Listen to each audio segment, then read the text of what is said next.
All right. All right, everybody. Thanks so much for tuning in to the WTCF podcast. It's Charlie here, just going through the regular rigmarole of the week and wanted to make sure that I can touch base and release the intention and talk a little bit about this last week. So, the intention this week is you are not stuck. You might be afraid of change.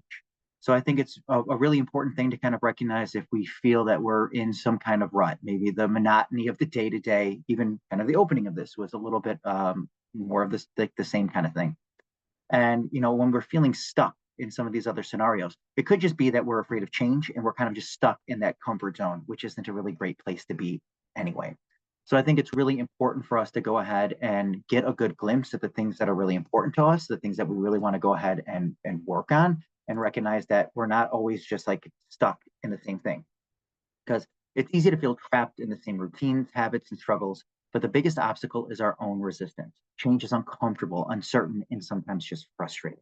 But being open to change, real, meaningful change, means embracing failure, growth, and the unknown.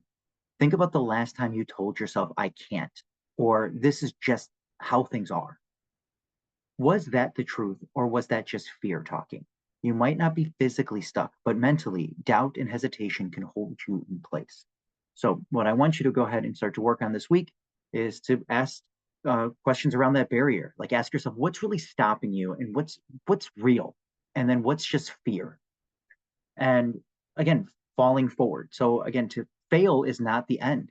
Failing is just part of the process. Use it as information and not an excuse. So, if you went ahead and made a mistake, cool. You're actually trying to get out of being stuck. So if you're constantly making some small mistakes and you're working on those things and those mistakes are changing over time, you're making progress. And again, take it as small steps. Don't require a big drastic overhaul. I think a lot of people get into this frame that are like, I'm going to completely change my life and then change everything. I'm going to work out 12 days a week for 95 hours a day. And I'm only going to go ahead and eat chicken, broccoli, and rice. And then a week into it, they're like, I'm miserable. I hate it. I'm going to go. And they go right back into their old routine. So it's not the fact that we're just stuck. We could just be scared to go ahead and change, and embracing small changes as we go, making slight, changes of that can go ahead and be a really, really big ability for us to help ourselves in terms of building and maintaining progress within our own lives. So what I want to go ahead and focus in on this one is, again, how my training is going. I'm still stuck at around 201 pounds. That's what I weighed in at this morning. So I've been kind of stuck around this one for now about 2 weeks, which means I probably have to get a little bit more into the process of like driving down my calories a little bit more, and probably just finding a little bit more cardio throughout the week. So again, that's why I'm stagnant for the moment. Most likely, I am at a new basal metabolic rate, or just total daily energy expenditure is about the same. I will admit that I haven't been perfect with my diet either. Just the other day, I ate an extra meal because I was hungry. So I think it's important to recognize that those changes can be really beneficial. And when I realized that my weight is kind of stagnated for a little while, if I just maintain the same kind of process, right, make some slight little changes, then everything just bottoms out, and I'll be into the next rung.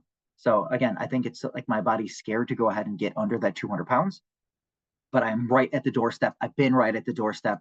And I think my new normal is just over 200 pounds, which is great, which means if I maintain here and then just kind of continue to work on it as the weather gets nicer, I'm actually going to try to go for a run this afternoon. So I'm going to meet up with the Lively group for the reserve runners and see if I can get a couple miles in, right? That little bit there could be enough to tick my calories over for the day, could inspire me to run a little bit more as the weather gets nicer. So I don't feel like I'm going to be like stuck in some set rut. When it comes to jumping, I've just maintained once or twice a week to go ahead and do that jump training. I know that I am due up to probably do it this afternoon. So after my run, I'll probably go ahead and just knock out the next setup for my own jump training, which includes depth jumps, seated jumps. I refer to them as kettlebell jumps. So basically, I get a very heavy weight and then I band it around my shoulders and I try to jump as high as I can.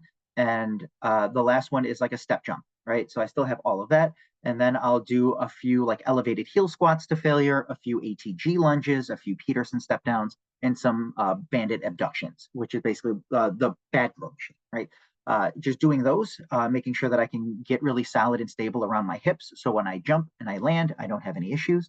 And I'm also due to put out a quick video on my ankle jump. Basically, I can jump with my foot folded in and it doesn't hurt. I can have my foot folded out and I can land on my foot from a full jump and nothing happens at this point, which is fantastic, which makes it harder for me to get hurt, which means I can do more, which is fantastic. So that's what's been kind of happening for this last week. Again, most people won't see this, but if you happen to see this, drop a like, drop a comment, any of that other stuff goes ahead and helps out. We're over in Forest Park, and what I wanted to start doing is to build a little bit more of the online training programs that we have there. So it'll be about $60 a month, I think it's $65 a month for weekly custom plans and then conversations to go ahead and make sure that you're doing the best that you can. And this includes like what that really looks like, full plan build outs from tip to tail, sets and reps, all that fun stuff based on what you have access to, and then be able to work on you with your nutrition. So I just want to go ahead and help. I don't want to think that I'm stuck in the same spot. I'm constantly making some kind of progress, even if I fail forward.